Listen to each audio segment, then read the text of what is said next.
দায়বদ্ধতা ব্যাপারটি ঋত্বিক ঘটক এড়িয়ে চলেছেন সবসময়। তার স্ত্রী সুরমা ঘটক অনেক চেষ্টা করেছেন এই উদাসীনতাটাকে নিয়ন্ত্রণ করতে, কিন্তু পারেননি। একটা সময় তিনি অনেকটা অভিমান আর ক্ষোভ নিয়ে চলে যান প্রত্যন্ত গ্রামে স্কুলের শিক্ষকতার চাকরি নিয়ে। মৃত্যুর সময় পাশে থাকতে পারেননি স্ত্রী সুরমা ঘটক।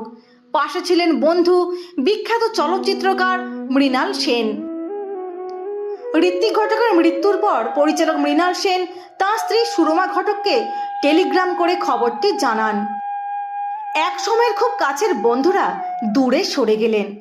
ঋত্বিক ঘটক নামের একটি আগুন হয়তো তাঁরা সহ্য করতে পারেননি।